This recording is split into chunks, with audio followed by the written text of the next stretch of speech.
This is Red Cross First Aid and Search and Rescue. This is Captain Stacy Gerlich. Yay! We love her not just because of her name. Good morning. Good morning. So you're filming this, so can you turn it to make me look taller, okay? I'll try to stand still. This is very informal. For those of you, first of all, who has not taken the CERT class? So is this the first time you've seen me? You've met me? Fascinating, isn't it? Well, welcome. And we'll try to get you hooked into that CERT program as well, okay? Because I know I'm somewhat familiar with the Burning Man, what y'all do, and kind of how it's constructed and things. So I haven't attended one yet, but I am going to do that. This year. So, this year. What is it? Yeah, I know. Yeah. She says I could actually work if I wanted to. Go for free. Yeah, go for free. Hey, okay. So, hi kids. So we'll check that out. Anyway, so the CERT program, just briefly, it's the Community Emergency Response Training Program. It's normally a 7-week program that I did last year, condensed into a weekend, which is nice because you get a bigger draw. I think that with the fact that you have a pretty good background in not necessarily disaster preparedness, but I think common sense kinds of things and the things that you guys are most familiar with, it's a good foundation and good knowledge for you to have. So with that, I'll work with the team and maybe we can get another one hooked up for those of you who haven't gone through it. And then those of you who have, we potentially could look at it as a refresher. So we'll see how we can get that together. So we'll do a search and rescue drill after we do the first aid course. Now, the way I like to do the first aid is obviously you can see it's not because of how you're sitting and the building, but it's very informal. Most of us know what to do in the event of somebody getting hurt, whether they break an arm or they faint, if they get a pretty good cut or a scratch. Again, very, very common sense stuff. But if you want and need that card for whatever the reason, you definitely have to go through the course. And so, how many of you have taken a formal first aid course before? Oh, excellent. So this really is a refresher. So if there are any questions that you have been wanting to ask, or something that maybe you have come across from the time that you took it until now, certainly bring those up, and I hope I can answer it for you. A quick background: I started my 26th year with the fire department in September. Hard to believe. And I'm only 35. And I have a bachelor's in health science, health education, and a master's in organizational management. Keep your fingers crossed. I applied to the postnatal academy in Monterey to get my second master's in Homeland Security, and they said I should know by the end of next month. So, yeah. It'll be a lot of work, but it'll be worth it. Interesting major. Yeah. Homeland Security? World peace. The major is world peace. Can't imagine.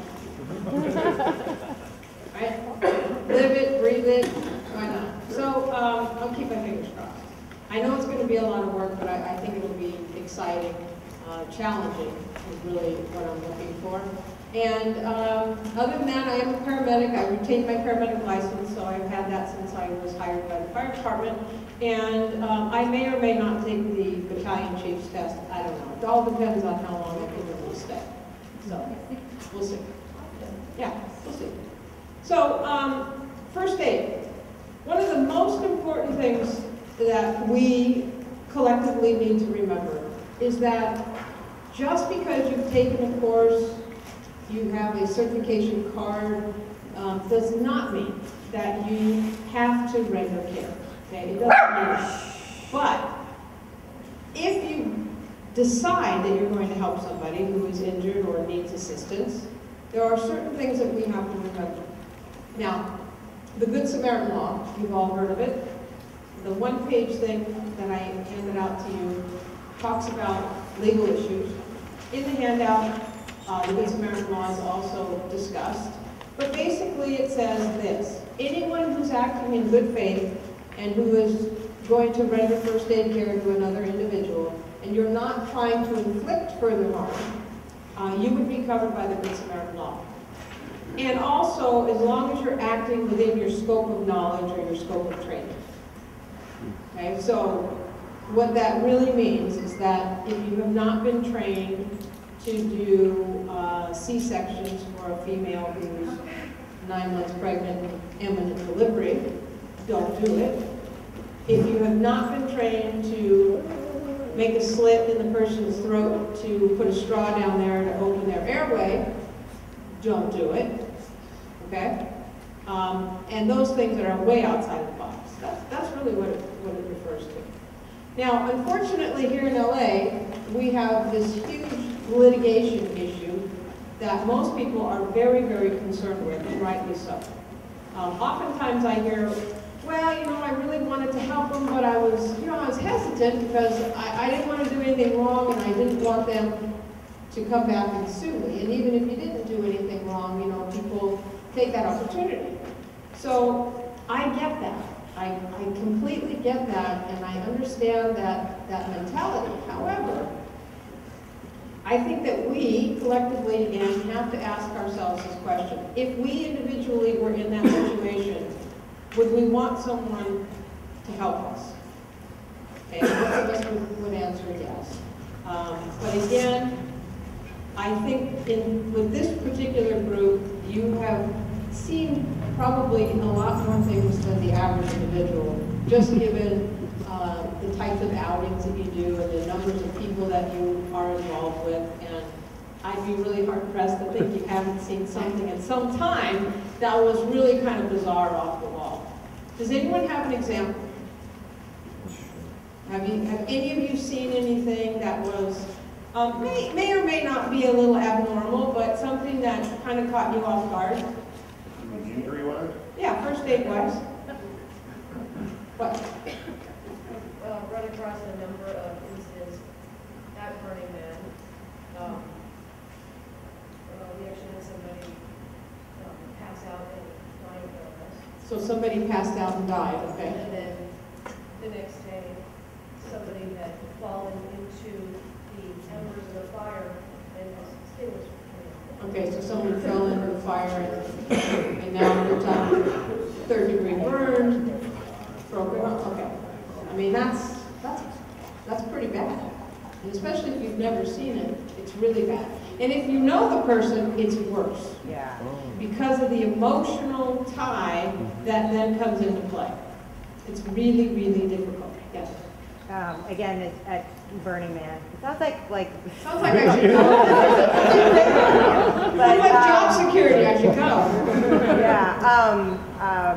People fall off of stuff all the time, and I actually watched somebody fall off the top of what we call Thunderdome, which is a big, huge geodesic dome.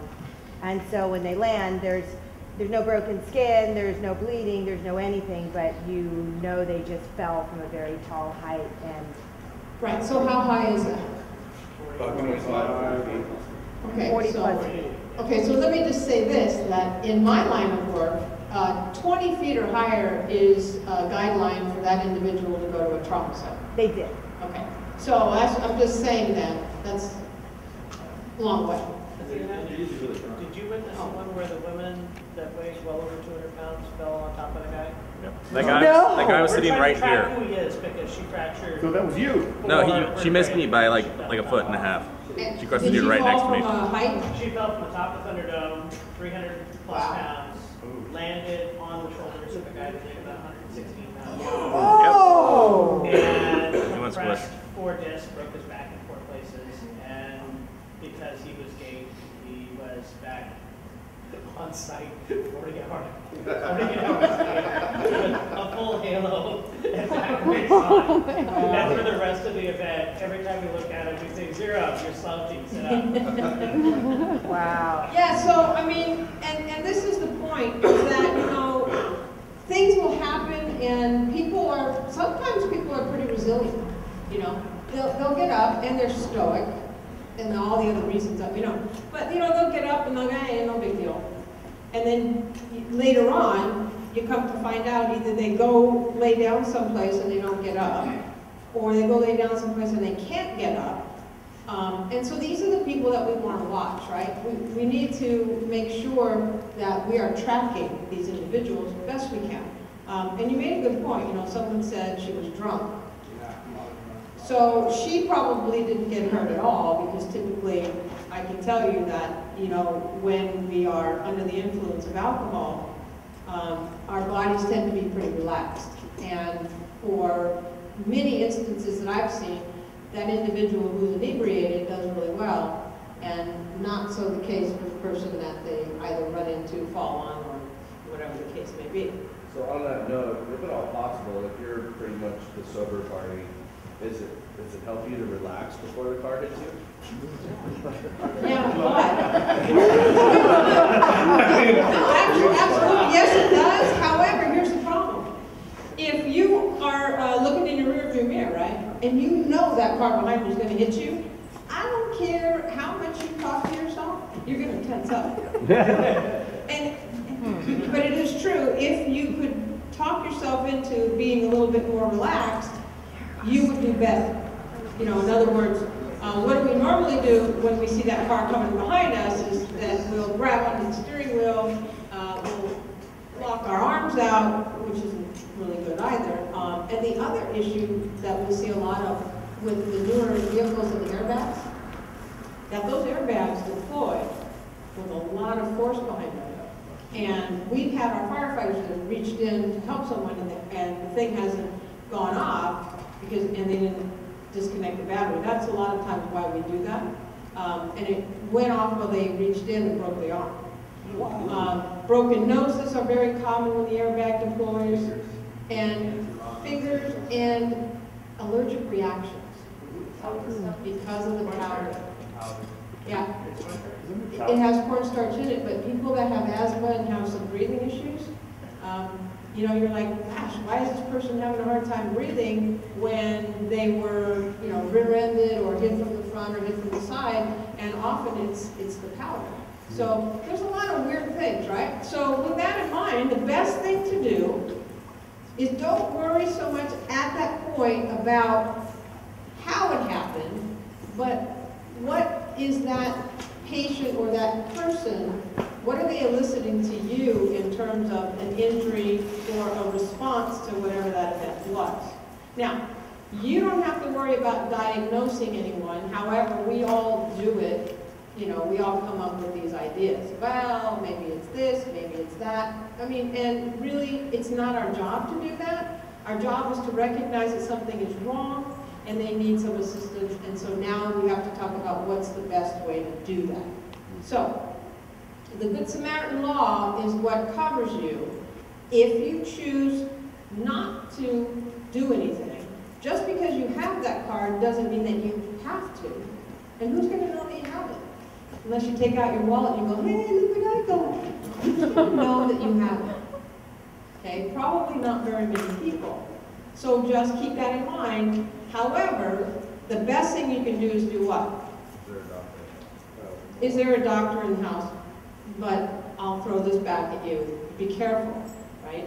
Because really, what kind of doctor would you like if someone was injured from a fall?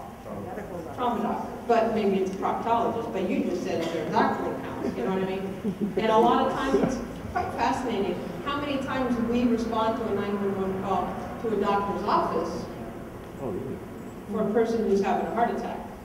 It's fascinating. Truly fascinating. Yeah. Well, Is it the doctor having the heart sense. attack? Huh? Is it the doctor having the heart attack? No. It's the person who went there, you know, who's having it, so then we come in and do all those things. But And you guys stabilize and transport. correct. And sometimes it's right across the street, because that's the way the policy is. They can't call the ER, and the ER come over, they have to call 911, and blah, blah, blah. So anyway, here's the deal. We'll talk about heart attacks, but just be careful. And if you are going to relinquish care to a doctor, or if a doctor comes in and says, I'm going to take charge of this patient, the patient is now mine, you guys guys aren't licensed as EMTs, some of you might be, but probably you're not licensed as EMTs or paramedics. So I would just say that if you're going to relinquish that care to somebody else, just say, hey, you know, do you have your credentials available? I mean, that's a fair question. Because under that Good Samaritan law, even if you're not going to render care personally, then you need to make sure someone is called. So, and also that you do not leave that individual until someone comes and takes control of them. If you leave, it could be considered abandonment. So if you start the Okay? process. You start once you make contact with that person, you own them until someone else comes. And if that's something else though, is simply making a phone call or whatever, that's okay. Just stay with it, okay? Instead of just walking away. What if somebody else has made the phone call? Or are you specifically responsible for making the phone call? If you make contact with that individual and it is assumed that you're going to do something, I would not leave them. Yeah, always err on the side of safety. Okay? So, now what do we talk about when we're first looking at a situation, we're first looking at a potential victim? The first things that we want to know are, is the scene safe?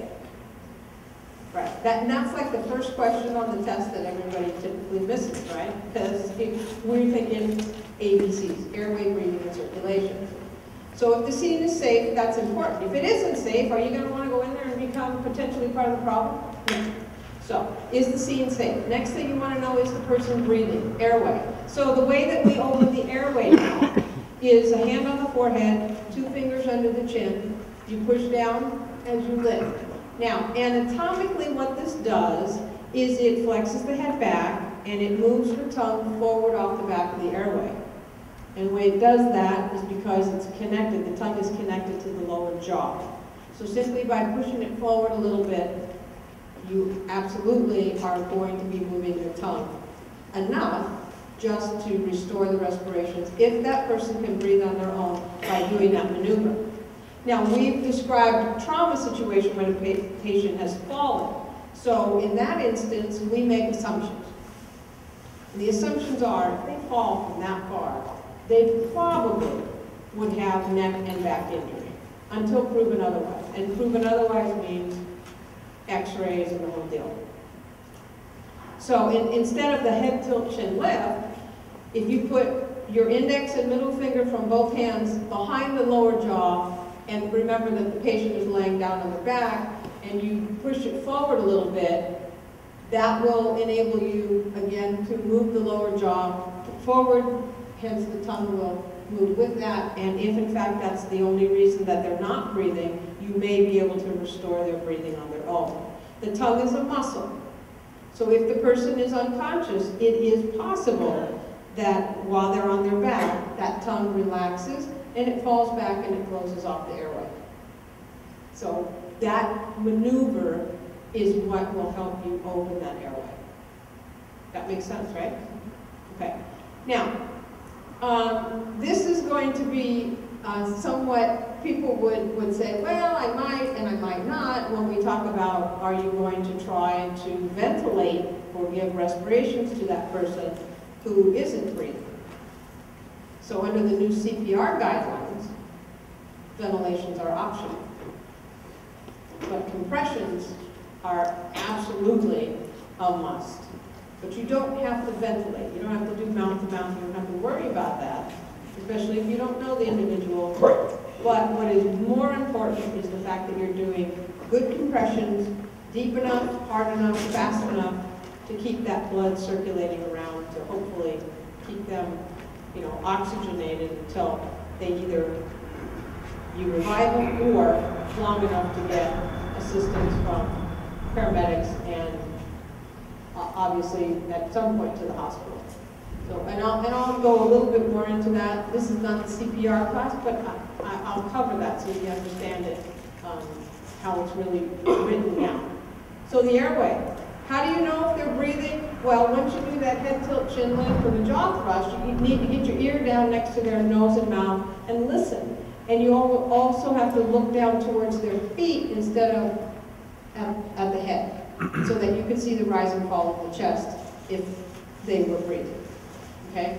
Now, for those of you who have first aid equipment, and most of you probably do, you have something with you, do any of you have a mask that you can go ahead and ventilate with? Okay, so with that, you might choose to ventilate, right? Because you know there's no mouth-to-mouth contact, and thinking, hey, I'm going to give this person the benefit of the doubt, do the best I can do, try to keep them oxygenated. And the reason that ventilations became optional was because that we, all of us, have about a 10-minute residual amount of oxygen in our system even after the heart stops. Okay, so, and that's assuming that you saw that person go down and stop breathing or their heart stopped, right? Because if you just walked in and you had absolutely no idea how long they were there are certain things that we would look for, but again, without that information, it may be a futile effort. So you don't know. If you don't do anything at all for that person who is in cardiac arrest, no pulse, no breathing, there's a 4% chance they'll survive. If, in fact, you go ahead and initiate your CPR, then there's a 44% chance that you could save it. So the odds are certainly worth it, right? I mean, and how far, I know you guys have, you know, that medical support when we do the Burning Man, but, you know, what is the response time? I don't know. You know, I have no idea, and I haven't seen it, but I would, Pretty quick. I would think it's pretty quick, yeah. Within Once you get a minutes. radio. Yeah. That's the biggest. It's 20 minutes to a radio and then 4 minutes to response. Well, that's if you're not in a dust storm, because we had someone rip an artery open in a dust storm, and it took them over an hour to find us.